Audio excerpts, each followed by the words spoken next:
Hey everyone, this is Lynn Wilson. Welcome back to my home. You're in my kitchen, and we are working on keeping our hands busy.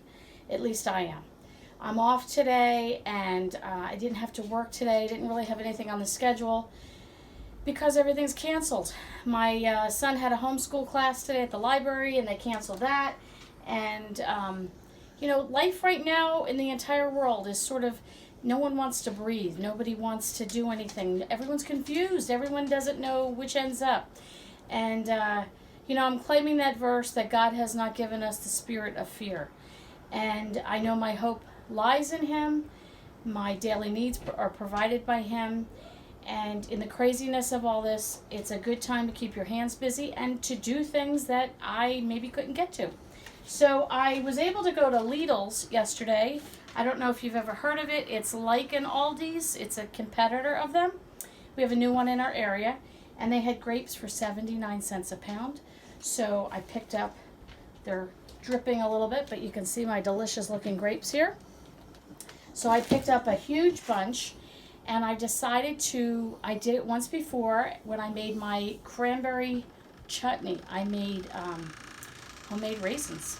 I remember as a kid saying to my mom, "What tree do raisins grow on, Mom?" And she said, "They're made from grapes." Well, I didn't know that. And I kind of forgot that. You grow up, you just get a box of raisins and you eat them, or you put them in your recipe. But I'll tell you, I was watching a YouTube channel, and she made her own raisins. And she said, "You'll never go back to box raisins." And let me try that. So I had a small bunch left, and I did. I made my raisins, and my husband said he'll never eat another box raisin again. They're so good. So I'm making those. So just to show you, I'm going to dehydrate them. And a lot of people say, "Well, what can you use in your dehydrator?" Here's one tray that I've started. And they want to know, why do you dehydrate? How do you use a dehydrator? This is one I got 2 years ago for Christmas. It's a Chefman. You can get it on Amazon. It's simple. There's one button. There's no settings. It's not fancy. But I have dehydrated just about everything in here. I just dehydrated ham the other day. Our dog loves ham, so I dehydrated ham slices, kind of like a stick, and he has a dog treat that way. That's healthy. We don't give him a lot of it because it's ham, but once in a while it's a nice treat. So I'm dehydrating these grapes today, and you would cut them in half, like so, all right, and then cut them in half again. So really what you're doing is you're going to quarter them, just like that, all right? And you put them all over your dehydrator. So I'm going to cut as many of these as I can, and I'll show you once I've stacked the trays.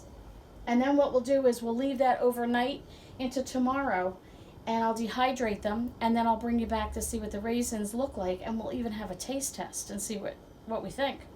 But I challenge you to don't panic. Don't get crazy. There are many things that have happened over the centuries with illness and all kinds of things. And we don't need to panic. We don't need to panic. We need to stay calm. We need to take care of our family. Yes, we need to take care of our neighbors. We need to look out for our neighbors and look out for each other, especially if they're older, or, single mom that she just doesn't have the means or the way to get around. Schools are closing for a couple of weeks, so people are going to be going stir crazy, and we don't need to do that. The best thing for you to do is not panic, to breathe, and to create as much normal as you can. For me, normal is keeping my hands busy, and I am dehydrating grapes to make raisins. So I can make raisin bread, I can put them in our oatmeal, I can make all kinds of recipes with them, whether I want to use them now or in the future. Today I started my garden. I have a small greenhouse, which I'll show you another time, but a small greenhouse that I put in my kitchen because it gets the morning sun the best. And I've planted, what did I do today? Peppers and lettuce. And I still have tomatoes to plant and some onions, and I even have some pumpkins. And I'm not sure, I want to get cucumbers. I got to get some more seeds, but I'm getting my greenhouse ready. It's mid-March, time to start doing that here in New Jersey. I cleaned out one closet. I washed my kitchen floors. I washed my bathroom floors. I scrubbed down the bathroom. got a couple loads of wash going, got some dishes done, sorted out my freezer, sorted out my pantry, all in one day. And you know what? The day has come and the day is going, and I've got some things done that are practical. They kept my hands busy. Yes, you can check the news, you can check with a neighbor, but I didn't allow myself to go into a state of panic, which is so easy. Idle hands, idle mind. You think about things that you shouldn't be thinking about. You go to places that, we have no control over certain things. So why panic? Take care of your family. Make sure your house is clean. Make sure your wash is clean. Make sure you have your menu. My 3 things that I always say: get the wash done, the dishes done, and make sure you have food.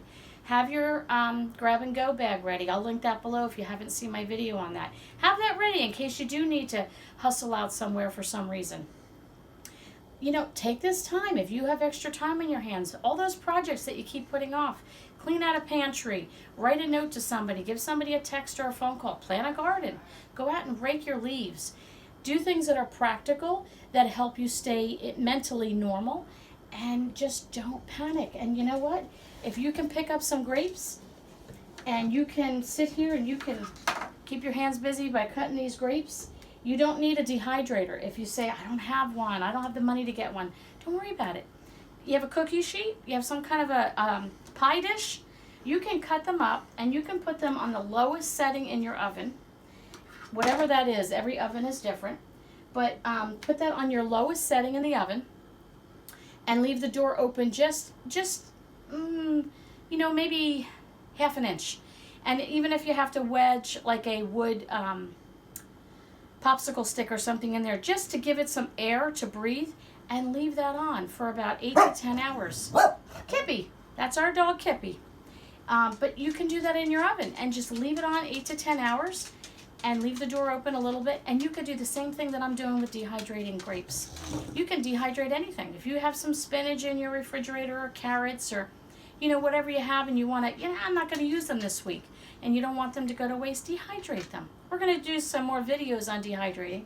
But in the meantime, I got things to do. I got to take Gavin over to youth group. I have to finish doing these grapes. And when I fill up the trays, I'll let you see what that looks like. And then we'll bring you back again later once they're all dehydrated and we have raisins. And you and I can have a taste test, all right? Well, we'll catch you on the next episode of Dehydrating Raisins.